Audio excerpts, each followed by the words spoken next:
ಹಾಗೂ ರಾಮನಗೌಡ ಬಿರಾದವರೇ ಹಾಗೂ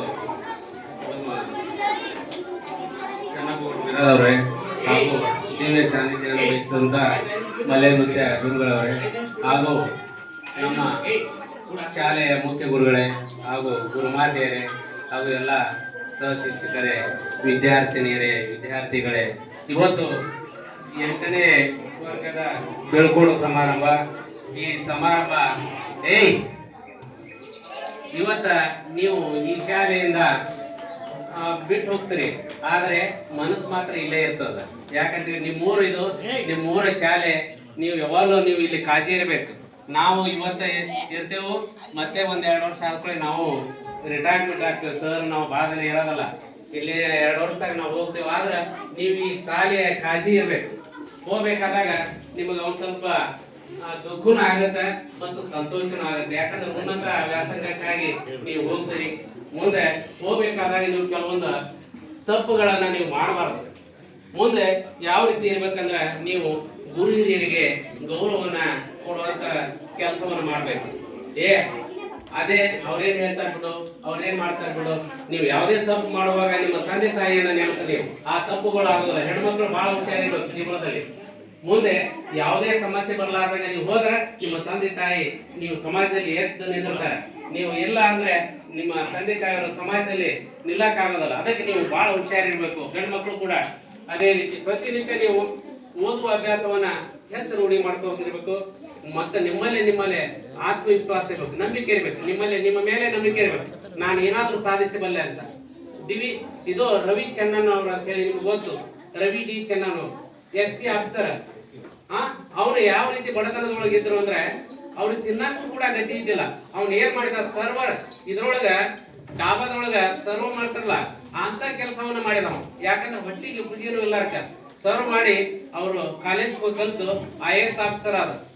ತಿನ್ನಾಕ ಗತಿ ಇಲ್ಲವ್ರು ಕೂಡ ನಮ್ಮ ದೇಶದೊಳಗೆ ಹೆಂಗ ಪ್ರಜಾಪ್ರಭುತ್ವ ಉನ್ನತ ಮಟ್ಟದಲ್ಲಿ ಹೋಗ್ಬೋದು. ನೀವು ಆದ್ರೂ ಪ್ರಯತ್ನ ಪಟ್ರೆ ಯಾರಾದ್ರೂ ಮುಂದೆ ಹೋಗ್ಬೋದು. ಅದು ಸಾಧ್ಯ. ಗುರಿ ಇರ್ಬೇಕು. ಆ ಗುರಿ ಇದ್ರೆ ಇಂತ ಗುರುವಿನ ಆಶೀರ್ವಾದ ಇರ್ಬೇಕು. ಗುರುವಿನ ಆಶೀರ್ವಾದ ಇದ್ದೇ ಇರ್ತದ. ಯಾಕಂತ ಕೇಳ, ನಾವು ಹೇಳಿರ್ತೇವೆ, ನೀವು ಅದನ್ನ ಮನದಟ್ಟು ಮಾಡ್ಕೊಂಡು ನೀವು ಮುಂದೆ ಹೋದ್ರೆ ನೀವು ಮುಂದೆ ಹೋಗ್ತೀರಿ. ಆದ್ರೆ ಪ್ರತಿನಿತ್ಯ ನಾವು ಓದುವ ಅಭ್ಯಾಸವನ್ನ ಎಂದೂ ಬಿಡಬಾರದು. ಮತ್ತ ನೀವು ಆರೋಗ್ಯವಾಗಿರ್ಬೇಕು. ಆರೋಗ್ಯವಾಗಿರ್ಬೇಕಂದ್ರ ಎಲ್ಲಿ ಬೇಕಲ್ಲಿ ಕಂಡಲ್ಲೇ ರಸ್ತೆ ಮೇಲೆ ಇರ್ತಕ್ಕಂಥ ಆಹಾರವನ್ನ ನೀವು ತಿನ್ನಕ್ ಹೋಗ್ಬಾರ್ದು. ನಾವು ಆರೋಗ್ಯ ಕೇಳೋದ, 1 ದಿನ ಆರೋಗ್ಯ ಕೇಳಿದ್ರೆ 8 ದಿನ ಮನಸ್ಸು ಕೇಳ್ತದ. 8 ದಿನ ಮನಸ್ಸು ಕೇಳ್ತಂದ್ರೆ ನೀವು ಓದೋದ ಹೋಗ್ಬಿಡ್ತದ. ಅದಕ್ಕೆ ನೀವು ಆರೋಗ್ಯವಾಗಿರ್ಬೇಕಂದ್ರ ನಾವು ಒಳ್ಳೆ ಆಹಾರವನ್ನ, ಮನೆಯಲ್ಲಿ ಇರ್ತಕ್ಕಂಥ ತಾಯಿಯ ಫುಡ್ ಅನ್ನ, ತಾಯಿಯ ಆಹಾರವನ್ನೇ ಸೇವಿಸ್ಬೇಕು. ನೀವು ಎಲ್ಲರೂ ಹೋದ್ಕೊಳ್ಳಿ ಇಲ್ಲಿ ರಸ್ತೆ ಮೇಲೆ ತಿಂದ ಅದು ಏನೋ ತಿಂದು ಹೊಟ್ಟೆ ಕೆಡ್ಸ್ಕೊಂಡ್ ಬಿಡುತ್ತೆ. ಅಂತವೆಲ್ಲ ಮಾಡಕ್ ಹೋಗ್ಬಾರ್ದು. ಕುರುಕುರಿ ಇವೆಲ್ಲ ಇಂಥ ಪದಾರ್ಥಗಳನ್ನ ತಿನ್ನೋದು ಬಿಟ್ಟು ಬಿಡಬೇಕು. ಆಹಾರ ಪದ್ಧತಿ ಸರಿಯಾಗಿರ್ಬೇಕು. ಮತ್ತೆ ಗುರಿಯರಿಗೆ ವಂದಿಸಿ ಅಷ್ಟೇ ಅಲ್ಲದೆ ಒಳ್ಳೆ ಕಥೆಗಳನ್ನ ಕೇಳಬೇಕು. ಮಹಾಭಾರತದ ಕೆಲವು ಕಥೆಗಳು ಒಳ್ಳೆಯದಾವ, ಅವುಗಳನ್ನ ಕೇಳ್ರಿ. ಸಮಾಜದಲ್ಲಿ ಒಳ್ಳೆ ಕಥೆಗಳನ್ನ, ಒಳ್ಳೆ ಮಾತುಗಳನ್ನ ಕೇಳ್ರಿ. ಅದನ್ನ ಕೆಟ್ಟ ಮಾತುಗಳನ್ನ ಮೊಬೈಲ್ ಅದಲ್ಲ, ನಿಮ್ ಮೊಬೈಲ್ ಒಳ್ಳೇದಕ್ಕೆ ಬಾಳ್ಬೇಕದು. ನಾವು ಈಗ ಮಾತಾಡ್ಬೇಕಂದ್ರೆ 1 ದಿನ ಟೈಮ್ ಸಿಕ್ಕರಾಯ್ತು, ಬುಕ್ ಸಿಗೋದಿಲ್ಲ. ಮೊಬೈಲ್ದಾಗ ಎಲ್ಲ ಸಿಗ್ತದ. ನಾನು ವೇದಿಕೆ ಮೇಲೆ ನಿಂತು ಮಾತಾಡ್ಬೋದು.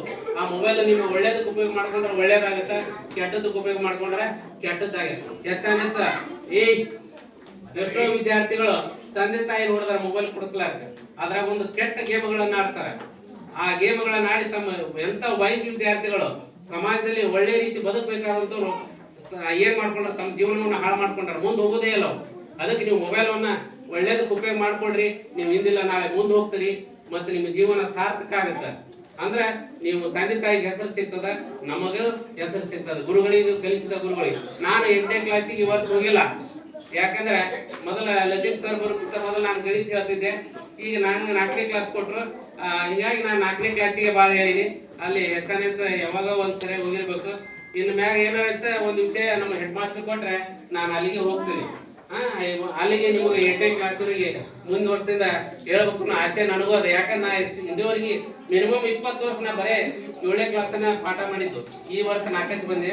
ನೆಕ್ಸ್ಟ್ ನಾನು ನಮ್ಮ ಮುಖ್ಯ ಗುರುಗಳು ಅನುಮತಿ ಕೊಟ್ರೆ ನಾನು ನಿಮಗೆ ಬರ್ತೇನೆ, ಬಂದ್ರೆ ಹೇಳಕ್ ಬರ್ತೀನಿ 7 ಮತ್ತು 8ನೇ ಕ್ಲಾಸಿಗೆ.